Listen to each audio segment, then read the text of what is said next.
आपले 2-2 मिनिटांमध्ये आपल्या शुभेच्छाचं मनोगत व्यक्त करायचं आहे।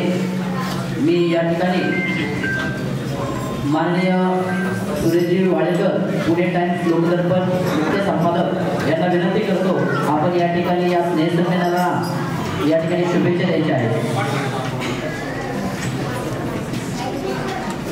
माझ्या ठिकाणी साडेसाती जनजागृती लोककलावरचे वार्षिक स्नेहसंमेलन या कार्यक्रमाच्या निमित्ताने आत्ता या व्यासपीठावरती सर्व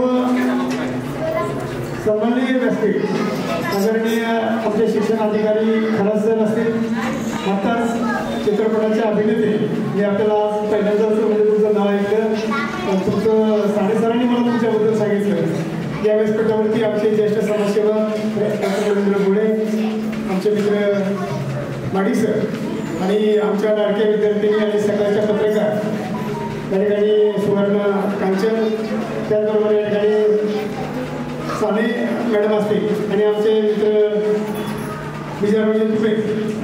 खरं तर साने सरांचं मी या ठिकाणी मनापासून अभिनंदन करू इच्छितो।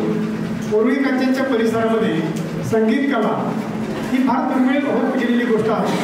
आज या चिमुकल्या बालकांनी जे स्वागत गीत म्हटलं आणि ज्यांनी ताल धरला, कुणी तबला वाजवला, कुणी ढोलकी वाजवली, काय इतक्या सुरेख आवाजामध्ये ही लहान मुलांचा हा तेवढा चांगला चालतोय की एकेकाळी मी साने सरांना रिक्वेस्ट केली होती की सर मला तबला शिकवा, परंतु आता बोटं चालत नाही आणि आज या मुलांची छान या ठिकाणी वाद्यसंगीत त्यांच्याकडनं साने सर करून घेत आहे। मी या सर्वच वाद्यसंगीताच्या मुलांचं या मुलींचं मनापासून अभिनंदन करतो।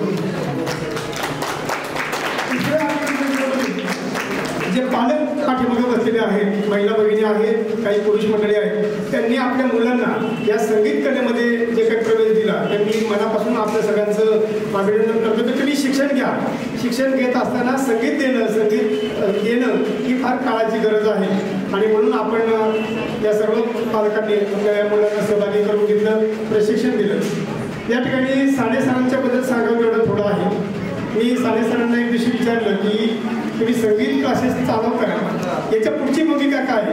तर त्यांनी मला पाठीमागच्या आठवड्यामध्ये चर्चा करताना सांगितलं की सर आम्ही फक्त संगीत कला शिकवत नाही, तर सामाजिक, शैक्षणिक, कलाक्रीडा, आरोग्य, पर्यावरण या क्षेत्रामध्ये जनजागृती अभियानाची गीतं, पोवाडे अशी सुरेख त्या ठिकाणी गाण्यांची मैफिल त्या ठिकाणी सुंदर भरवतात। आणि मी विजयराव तुपे यांना विनंती करू शकतो की उरुळी कांचन डॉक्टर मणिबाई देसाईंचं गाव आहे। या गावामध्ये कुठल्याही प्रकारच्या चित्रपटाला परमिशन नाही, पण चांगल्या प्रकारची नाटकं, चांगल्या प्रकारचे सुगम संगीत या ठिकाणी साने सरांच्या माध्यमातून आपण उरुळी कांचनमध्ये भरवावं हे डॉक्टर गोळे सरांनाही रिक्वेस्ट करू शकतो की असे आपल्या उरुळी कांचनमध्ये की खरंच सरांना पण माहिती आहे की एज्युकेशन लोक जास्त आहेत, की काहीतरी वाचायला मिळालं पाहिजे, काहीतरी ऐकायला मिळालं पाहिजे आणि ह्या उरुळी कांचनच्या नगरीमध्ये साने सर नक्कीच प्रयत्न करतील अशा प्रकारची अपेक्षा या ठिकाणी व्यक्त करतो आणि मला 2 शब्द संयोजकांनी बोलायची संधी दिली त्याबद्दल धन्यवाद।